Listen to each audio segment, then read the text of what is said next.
A ver, cuando uno piensa en civilización, ¿qué se nos viene a la cabeza? Seguramente pirámides, grandes imperios, ¿no? Pero ¿qué es lo que de verdad define a una civilización?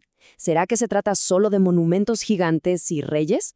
Hoy vamos a meternos de lleno a analizar qué nos dicen los datos cuando miramos un poquito más allá de esas ruinas famosas que todos conocemos.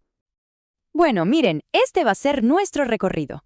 Primero vamos a chequear la lista de requisitos clásica que usaron los arqueólogos por años. Después, vamos a ver qué tal funciona en el mundo real. Nos meteremos con el nacimiento de la escritura y para terminar, vamos a usar un análisis de datos a lo grande para descubrir qué es lo que de verdad, sienta las bases de una civilización.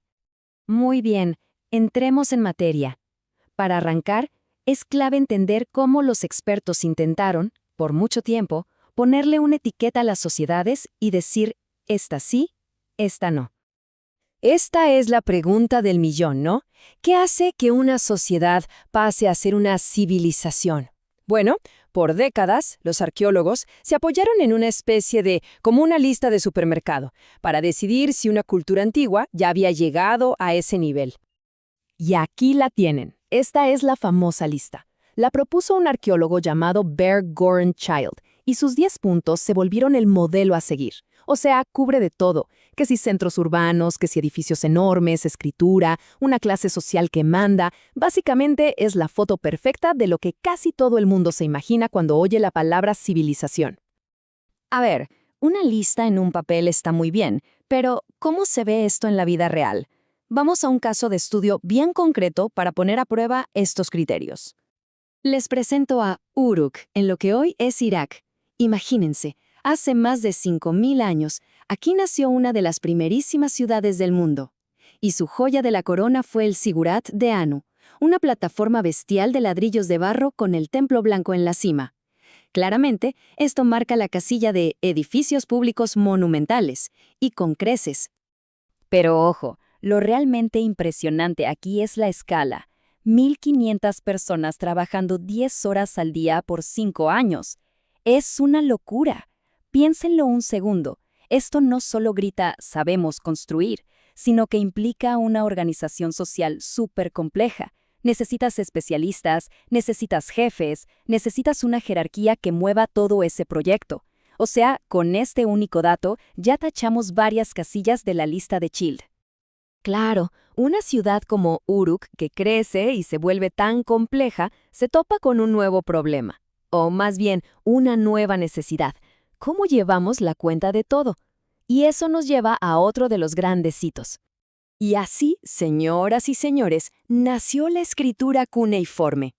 Pero, cuidado, no se inventó para escribir poemas de amor o grandes epopeyas. No, no, su origen fue mucho más mundano. La burocracia. Los administradores de Uruk necesitaban una forma de registrar cuántos sacos de grano entraban, quién pagaba impuestos. La escritura, en sus inicios, fue básicamente una hoja de cálculo de la antigüedad. Y miren qué increíble esta evolución. Lo que empezó como dibujitos para contar jarras de aceite se fue transformando en un sistema súper sofisticado. Los símbolos dejaron de ser solo cosas y pasaron a representar sonidos, y ahí es donde todo cambia. Eso permitió poner por escrito el lenguaje hablado, y con el tiempo nos dio joyas como la epopeya de Gilgamesh. Pasamos de los números a la literatura. Hasta ahora, todo parece cuadrar perfecto. El modelo de Child le queda como un guante a Uruk. Pero, ¿y si Uruk es la excepción y no la regla? Bueno, para saberlo hay que dejar de mirar un solo árbol y empezar a ver el bosque completo. Y eso nos lleva a un análisis estadístico masivo que lo cambia todo. A ver, el punto clave es este. El método de siempre se basaba en unos pocos casos de estudio famosos, como Uruk o Egipto. Pero un estudio de Nikolai Kradin hizo algo totalmente distinto. Agarró una base de datos con 186 sociedades de todo el mundo y se puso a buscar patrones, a ver qué características iban juntas de verdad. Es como la diferencia entre estudiar solo a Messi y estudiar a toda la liga de fútbol para entender el deporte. ¿Y los resultados? Sorpresa. Esta cita del estudio de Kradin lo dice todo y va directo al hueso. Los datos mostraron que un montón de sociedades tenían una jerarquía súper desarrollada, con jefes y todo, pero sin escritura. O sea que la escritura no era, como se pensaba, un ingrediente indispensable para la complejidad social. Esto, claro, nos obliga a frenar un poco y preguntarnos, si se puede tener una sociedad compleja sin escritura, ¿qué tan fundamental es esa famosa lista? A lo mejor nos hemos dejado deslumbrar por lo más espectacular, ¿no? Por los templos gigantes y los escritos antiguos, y nos perdimos de algo más importante. Ok, si la escritura y los monumentos no son la respuesta definitiva, entonces, ¿qué es? Bueno, el análisis de datos encontró una conexión muchísimo, pero muchísimo más fuerte entre otros dos factores. Para entender bien esto, vamos a aclarar dos conceptos clave.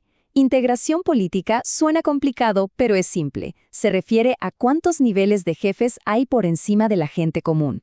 Hay un jefe de aldea, luego un gobernador y arriba un rey. Eso es la jerarquía. Y estratificación social es simplemente cómo se divide la sociedad en clases, nobles por un lado, gente común por el otro, etc. Y aquí viene el dato clave. El estudio encontró una correlación de 0.72 entre esos dos factores, la jerarquía y las clases. Miren, en estadística, una correlación de 1 es una conexión perfecta. Así que 0.72 es altísimo, es de lejos la conexión más fuerte que encontraron en todos los datos. ¿Y esto qué significa en español? Sencillo, que cuando una sociedad empieza a tener más niveles de gobierno, o sea, se forma un Estado, casi siempre, al mismo tiempo, se divide más en clases sociales. Van de la mano. Son como dos caras de la misma moneda. Parece que estos son los verdaderos pilares de las sociedades complejas. Vale, entonces, si el combo de jerarquía y clases sociales es el corazón del asunto, la pregunta es, ¿qué se necesita para llegar a ese punto? El estudio también nos da pistas sobre eso, sobre los requisitos previos. Entonces, ¿cuál es la receta básica? Los datos nos dicen que hay 3 ingredientes que no pueden faltar. Para tener una sociedad compleja y con clases bien marcadas, se necesita. Primero, que la gente viva en un solo lugar, que no sean nómadas. Segundo, que la agricultura sea la base de su economía. Y tercero, que sepan trabajar los metales. Y esta conclusión es potentísima. Pasamos de una lista de 10 cosas a una base de solo 3.